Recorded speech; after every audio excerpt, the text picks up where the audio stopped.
அனைத்திந்திய புரட்சித் தலைவர் மக்கள் முன்னேற்றக் கழக பொதுச் செயலாளர் புரட்சித்தாய் சின்னம்மா வெளியிட்டுள்ள எக்ஸ்தல பதிவில், தமிழ்நாட்டில் நடைபெற்று முடிந்த சட்டமன்ற பேரவை பொதுத் தேர்தலில் மக்கள் தீர்ப்பும் அளித்துவிட்டனர்.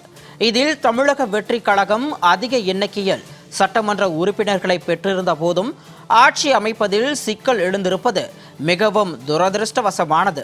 இந்த சூழ்நிலையில் அண்ணன் எப்போ சாவான் திண்ண எப்போ காலியாகும் என்கிற பழமொழிக்கேற்ப அதிமுக மற்றும் திமுக கட்சிகள் கொஞ்சம் கூட கூச்சமில்லாமல் இருவரும் சேர்ந்து ஆட்சி அமைக்கப் போவதாக வரும் செய்திகள் மிகவும் வேதனை அளிக்கிறது.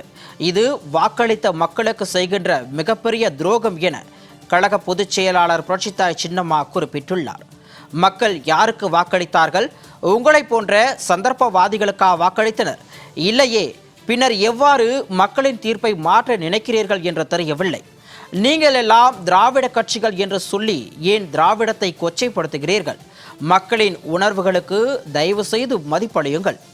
புரட்சித் தலைவரால் ஆரம்பிக்கப்பட்டு புரட்சித் தலைவி அம்மா அவர்களால் வளர்த்தெடுக்கப்பட்ட இயக்கம் அனைத்திந்திய அண்ணா திராவிட முன்னேற்ற கழகம். தீய சக்தி திமுக புரட்சித் தலைவரையே தூக்கி எறிந்த கட்சி. புரட்சித் தலைவி அம்மா அவர்களை சட்டமன்றத்திலேயே அவமானப்படுத்திய ஒரு கட்சி.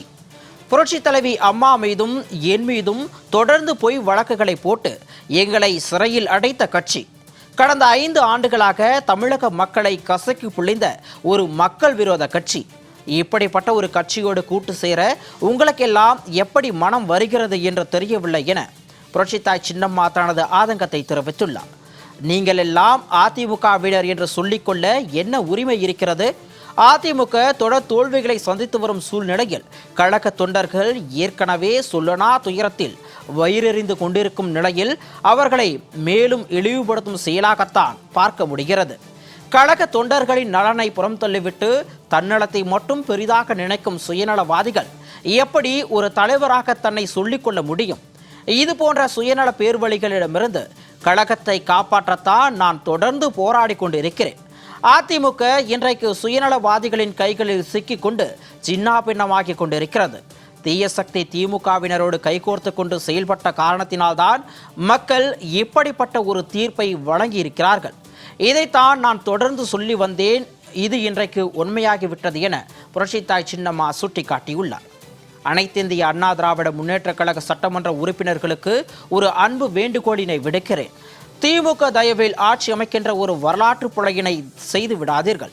இப்படிப்பட்ட ஒரு பாவத்தை செய்தீர்கள் என்றால் உங்களை கழக தொண்டர்களும் தமிழக மக்களும் என்றைக்கும் மன்னிக்க மாட்டார்கள்.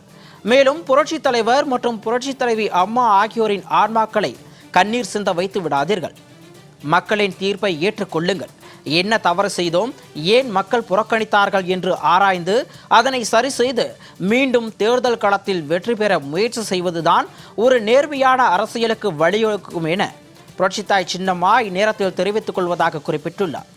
அதேபோன்று தமிழக ஆளுநர் அவர்களுக்கும் தேர்தலில் அதிக எண்ணிக்கையை பெற்றுள்ள தமிழக வெற்றி கழகம் ஆட்சி அமைக்க ஒரு வாய்ப்பு வழங்குவதுதான் இயற்கை விதிகளுக்கு உட்பட்டதாகும் என்பதையும் தெரிவித்துக் கொள்வதாக புரட்சித்தாய் சின்னம்மா அவர்கள் தமது எக்ஸ்தல பதிவில் தெரிவித்துள்ளார்.